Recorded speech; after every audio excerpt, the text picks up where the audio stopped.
Congo Zibula Meso TV, y'a la reine Omba, mon pépé oyo bato ba pemelaka.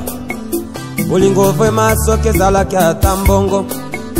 Wena sangi na la reine Omba pesanga talumenya.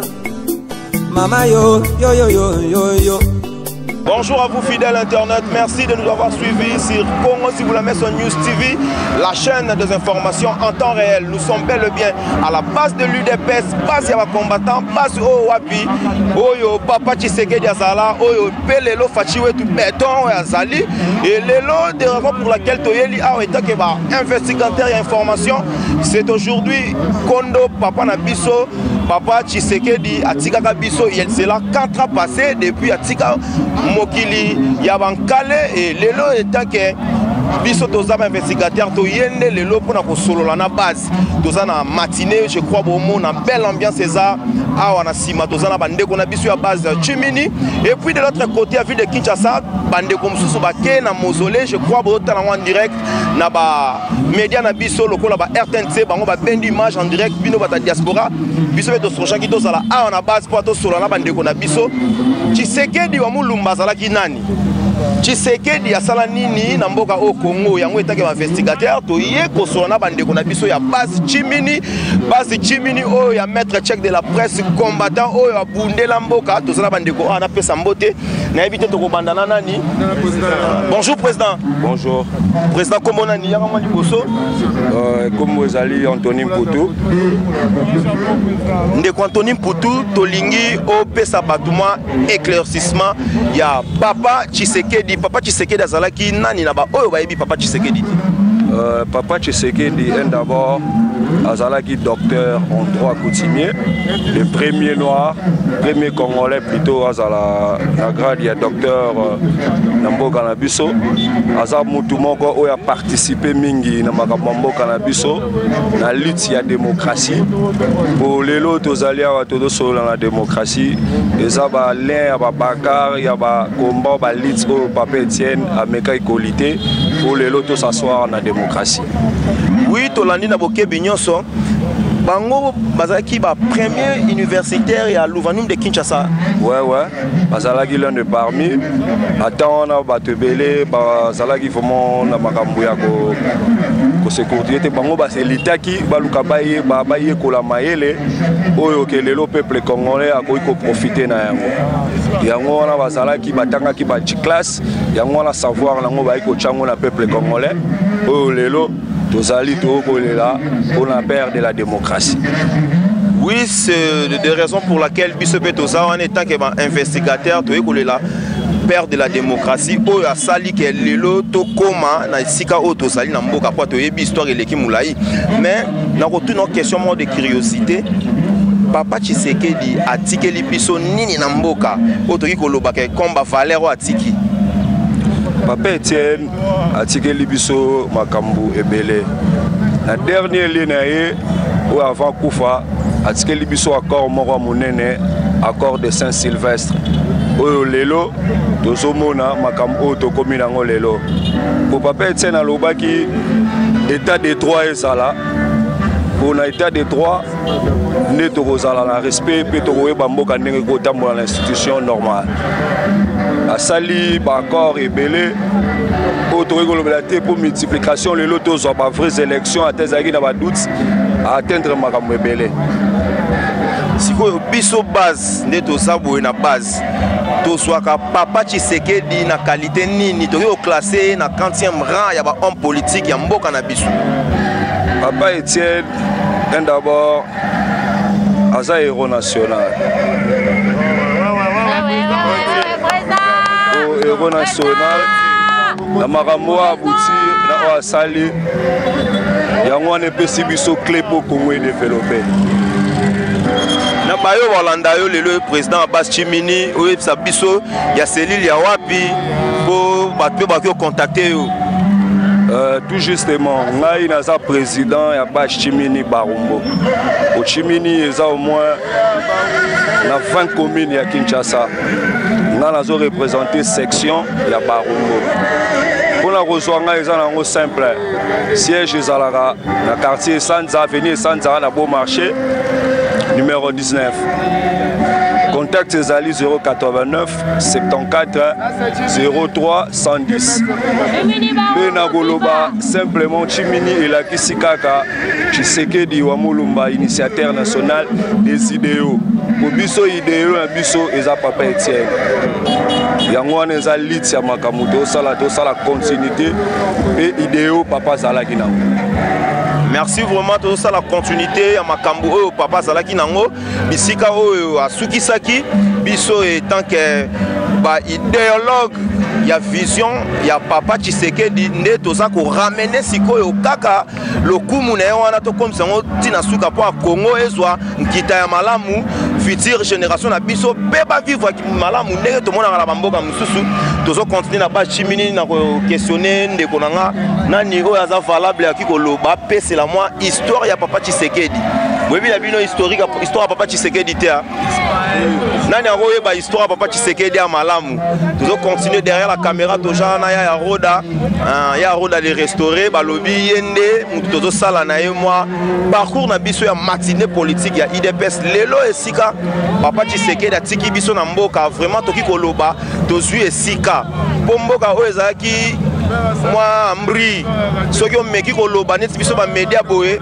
bakobeta yo nga nazala agressé mais lelo yo tomoni moi respect na presse liberté de l'expression la presse baza ko respirer kitoko to komi na état de droit eloko papa Tshisekedi atikelaki biso lelo to komi un congolais oza libre na makambo noki ko sala donc antécédent baza lisusu te je crois bando arosela nga moi tour ya marche na soit quelques personnes oyo bako yeba lisolo papa Tshisekedi malamu nani akoloba o ayebi moi historique ya kondo papa na biso Tshisekedi ya mulumba mbote ndeko mbote mon cher ndeko tala caméra kuno se présenter kombo nani ngai kombo ya Fabrice na za di section Chimini général ndeko Fabrice toki oyeba ma biographie ya kondo papa na biso Tshisekedi azalaka nani ti lelo to commémoraka journée oya kufa boye on peut expliquer bato ba yebité qui était papa Tshisekedi moi muke kaka moi historique na non mais Tshisekedi si tu ne le connais pas tu n'es pas un Congolais bon na histoire ya kala Zaïre parce que à l'état d'un grand politicien ya kala pour défendre l'état de droit la démocratie et s'instaurer dans le Congo c'est une légende pour nous des jeunes parce que avec à travers Tshisekedi on est devenu éveillé de comprendre belé que on a nos propres valeurs à défendre, c'est notre pays, c'est notre patrie et c'est un état de droit qui doit s'installer pour améliorer les choses.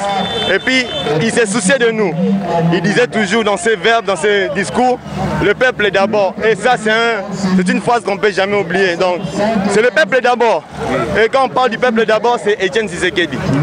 Na koki ko tuna question moko na ndenge papa ndeko loba de peuple d'abord est-ce que lelo toyi ko loba to suivre démocratie oui mais la démocratie est là le tout le monde a moutions encore les gars à lobby na on est salingi pour la président tu sais que dia la kisi biso que non tu peux lutter pour tes propres valeurs pour défendre par propos na yo sur monde qui est libre mais pour atteindre la présidence de la République parce que ça est comme un jour on a l'état qu'on s'appliquer na yo parce qu'on vit dans un état de droit. Donc, tout le monde vit dans la démocratie, tout le monde est libre. Tout le monde est libre. Tout le monde est libre. Donc, vraiment, tout le baquet, tout ça, merci. Na papa na biso Tshisekedi, Félix, Béton, Fatiwe, tout Béton, comme si son esika auto salime. Bochaka mo loyembo moko boye. Bozala mo na slogan, tozo bambuta mutu pe tozo bambuta mutu mais bozala loyembo na bino moko boye. Bochaka to benga na baya. Bachama mngwa suma wana. Mes chers téléspectateurs, boyo kama mngwa suma. il y a Bass Chimini donc biso talande to zali roda ya ensuite la biso ba tout bon na comment ambiance ezali en 10e na base quoi donc to zana bande ko nga bali ba chamwa loyembo poto ke ndo soit peu intervention ya bande ko mususu to za awa donc ozolanda biso boza direct sur Congo Zibula Meso News TV boza pe na ba site mususu te makambo ezande awa ba information de précision donc olibo timbela bantango ya mboka RDC boza pété.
De la Genèse, au 4e chapitre, du 8e au 10e verset.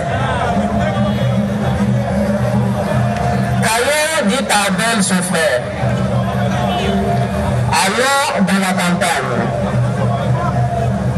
Et comme ils étaient dans la campagne, Caïn se jeta sur son frère Abel et le tua. Suis-je le gardien de mon frère roi? Et il dit, qu'as-tu fait?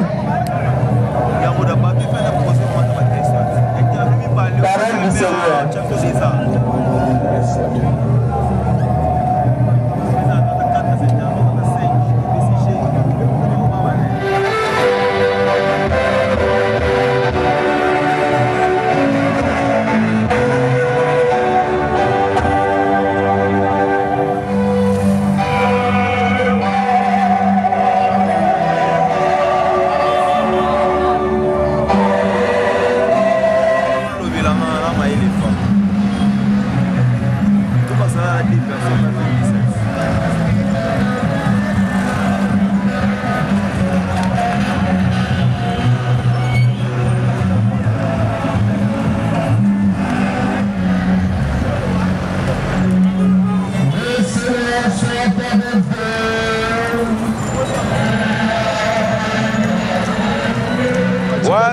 Tolanda moi ambiance wana ya Bass Chimini ça la bien slogan wana ba beta kani ça la bien invité sona ngo tinda ngo botinde Machi Beton oh Chimini ya oh Chimini ya ngoyo oya na pese ya ngoyo oyana kaide éteins de toi et amour. Oh Chimini amour. Oh Chimini amour. Oya de pese amour. Tobengana miide amour. Éteins de toi et amour.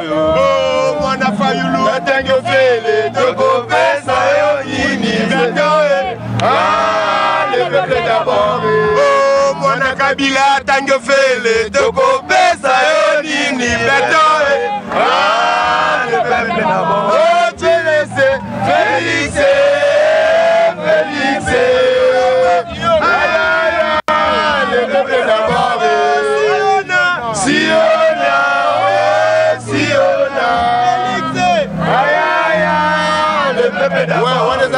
na biso vraiment oyo la musaka pena esprit ya père. Donc la minute to un esprit ya père na biso oyo lelo to ana 10e rue vraiment notre père. En tout cas, Moulimo na vraiment pema na kimé sika salipo. Rien à dire, asala trop, père abundi trop. Tala lelo ba biso siko ba combattant lelo to suit pouvoir. Ba finga qui dépêche trop, ba minimiser qui dépêche trop. Mais lelo qui dirige, Fachi Béton. Rien à dire, bonne nuit, bon dodo. Non, rien à dire, voilà. Il n'y a rien à dire, il n'y a rien à dire, Balobi Fachi Béton. Béton. Tout ça on a toujours. Ouais, je crois qu'ambiance, tout ça toujours dans Rodrigue Wawa les restaurer. To luka papa moko oya mukolo akope sa biso biographie à Tshisekedi malamu na rozwanani. Ouais, chers internet au continuer. Binomo je crois bomoni ambiance c'est ça awa donc basa pour commémorer liwa ya le jour au Kondo papa Tshisekedi atikaki mokili ya bankande baloba na lingala yango moni ambiance eza na base à 2e Ndeko. Ndeko s'est présenté comme Nani. Comme Rémi Kalembi. Mais Rémi Kalembi, est-ce que tu as moi biographie Mouki à Papa Tshisekedi Diso Kazalaka Nani Namboka Oyo na Baïba Ebitende Bazako Tala Biso na Libanda Mikili na Biso. Bon, Etienne Tshisekedi wa Mulumba Aza Mwana Mboka Oyo Abotami na Luabour na Kananga Oto Benga Lelo le 14 décembre 1932 Abandi politique nae je crois en 1960, Mobutu a salé un coup d'État. En 1960, le 14 septembre 1960, à Bengisaraba étudiant à l'époque, le Sphinx en osa doctorat naé, à Bengisaraba nommé vice-ministre de justice. Et puis après Wana, Basalaki Botan a Mobutu à un certain temps, tant à comprendre que Mobutu m'a marché le soutien de Yokanagite, vers Gendagi na opposition.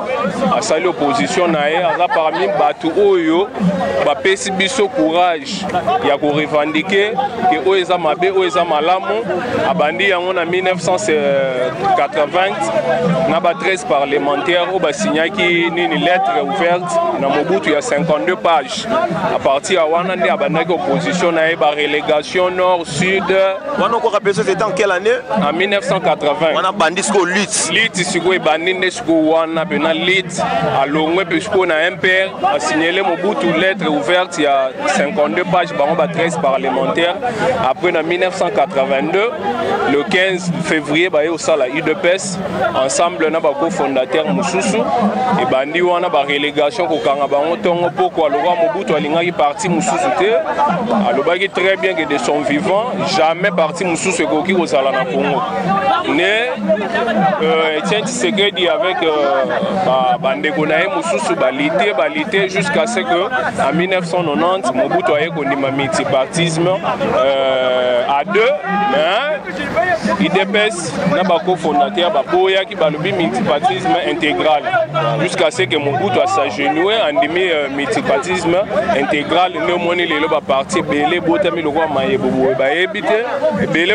pour l'année. Grâce à Papa Tshisekedi Dinde à Sala qui va grâce na yene au moni parti politique comme na mboka ebele oyo ozomona lelo soto komo le bela liga moi démocratie na mboka eza grâce ya Etienne Tshisekedi wa Mulumba parce que yene alakisa batu toyeba na mboka oyo ba para na biso oyo ba mutu akoka koloba te Mobutu okotanga komo Mobutu te ata yoza yo moko mais Tshisekedi a démystifié Mobutu na Pongabi awa tanga sala meeting à liboso na 1988 le 16 janvier à Salara meeting na Pongabi a frappé Mobutu à comprendre Mobutu pas na Mobutu à partir de Wana c'est parti jusqu'à ce que Mobutu ait s'agenouiller en demi démocratie kota malgré que a kendaki contre Makamongo jusqu'à ce que rébellion after les Goya to kanisa ke bandeko baye pour makambo ezonga na nzela ne basala mamuna CNS mais to comprendre que no bango pe bayaki kana nzela moko wana mais bazocha démocratie liboso mais na sima ba osala makambo mususu jusqu'à ce que ti Mouzakei après Kabila fils aye c'est que Diatika qui lit ta continue toujours na lit wana jusqu'à 2003 to que Nissan City to signer dialogue intercongolais to signer dialogue intercongolais to que na ba élection en 2006 à se présenter compte tenu que nenge mambuto yo kana ina dialogue nenge sale makité après na 2011 ayo se présenter na ba élection o a gagné qui malgré ngoimulu na sala ki nenge makambo elekana kawana et puis le 1er janvier février 2017 et le 1er février 2017 pardon ayo tika biso azaki en convalescent na Belgique ayo ko photo yambaki sangwango ba 17 mawa izalaki na ba combattant ba congolais nyonso yango lelo zo mona tozo commémorer 4 ans na ye depuis atika biso. Merci vraiment Ndeko na belle historique au PC biso. Je crois batu nyonso oyo batali biso ba comprendre qui était le fait Tshisekedi wa Mulumba. Je crois Ndeko pena PC pena biographie ya kitoko oto Ndeko Luka wana na komi okoma na suka ya traité na biso po télévision za la ngonga na moni kuna kota technique ba belisi nga ngonga. Je crois bino moko bolandi chers internautes comment ambiance on a siège de l'UDPS ngana bino to kutani na ba numéro na biso mususu koyaka sur la même chaîne. Il faut compter toujours ya ko s'abonner sur Congo Zibula Meso News TV ne bozui ba information et actualité ya Congo Zibula Meso TV ya la reine Omba mo pepe oyo bato ba pemelaka bolingo vraiment soke zalaki ata mbongo mena sangi na la reine Omba pesanga ta alumenia mama yo automatique ba mama la reine Omba mokoja ba mama la reine Omba mama la reine Omba balobi oza mo pepe bapekisaka mota pemba te umela mama wo la reine Omba la reine mama